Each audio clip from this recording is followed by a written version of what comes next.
Welcome to Wake Up Well post Easter.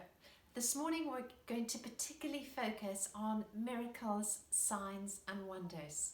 We come to the end of John's Gospel, John chapter 20, and actually the chapter and verses that follow after these are considered the epilogue. What we are focusing on this morning are the final words of John's Gospel, and let's hear them. Jesus' disciples saw him do many other miraculous signs besides the ones recorded in this book. But these are written so that you may believe that Jesus is the Messiah, the Son of God, and that by believing in him, you will have life. About 15 years ago now, a prophet prophesied over me. Your life is to be defined by miracles, signs and wonders. At that time it was a phrase, just a biblical phrase, and it caused me to wonder on that day, what are signs and wonders? Signs point to something. I've spent the last 15 years considering what a life looks like. How do we posture our lives, position our lives to see more of God's kingdom breakthrough? And I've come to the conclusion that a life of signs, wonders and miracles is the life. We can expect this for every believer. It's in our DNA, so to speak, following the resurrection of Jesus Christ. Just often we don't realize it. And so the first step for us is to renew our minds as to what could be and what is possible with God, and how hanging out with God, simply the presence of God, will automatically overflow in love to a world around us, producing the power of God. And we can expect this as believers.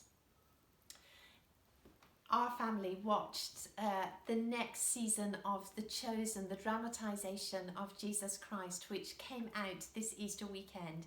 It is so good. I would recommend to any of you who have not seen The Chosen or haven't got the Chosen on your app, so to speak, access to it, do go and watch it. We've been recommending it to people all over the place. It's a different dramatisation of the life of Jesus. Focuses very much on the humanity of Jesus, and just some beautiful dramatisation of, for example, the woman at the well. That one was stunning. Jesus's love for people and love of sinners. But fascinatingly, this first season begins with the disciples post the resurrection trying to grapple with how they summarise the life of Jesus. And John is there, and he says this, and it's very much featured in these lines we read this morning. How could I possibly sum up what I've just experienced? There was so much.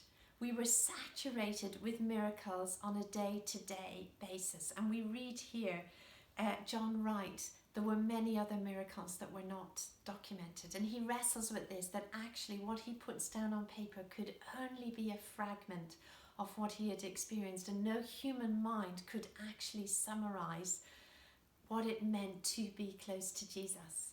And they talk it out. There's Peter, there's James and John, Matthew, the tax collector. And interestingly, Matthew, his personality is depicted as being somebody drawn to details. He was an accountant, and he said, my gospel will have a lot of detail. I will remember the facts. And of course we know that to be the case in Matthew's gospel.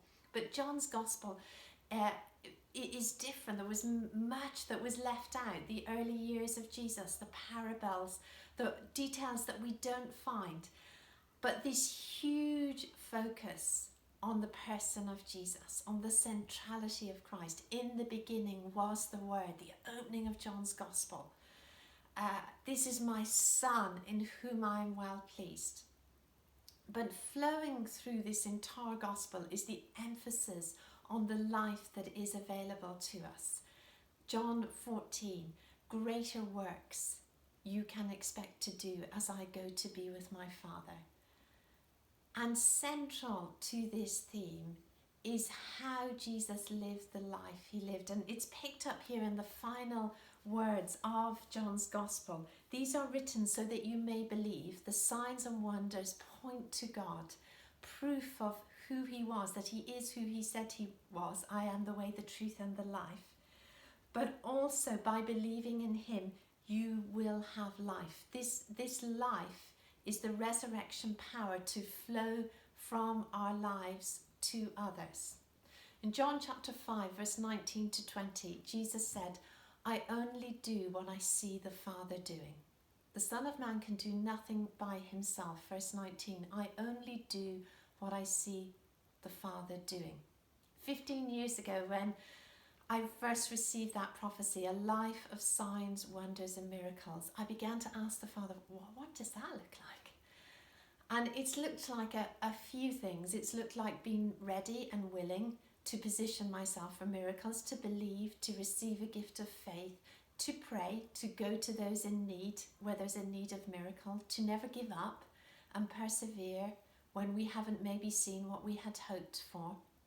It's been a whole journey in prayer, but central to that, my foundation, my theological foundation has been John 5:19 to 20, that Jesus walked on this earth not simply to reveal the Father, not only that, to prove who God was, his character, and that he was the Son of God, but to show us the life that was available to us, that we come to land on at the end of this gospel, life in all its fullness.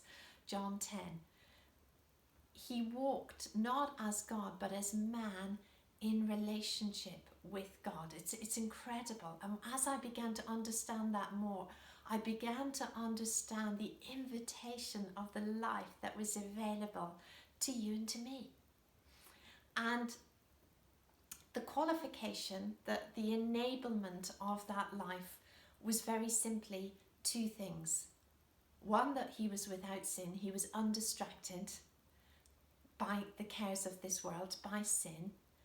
And secondly, he walked empowered by Holy Spirit, in friendship with Holy Spirit. That is how the miracles happened.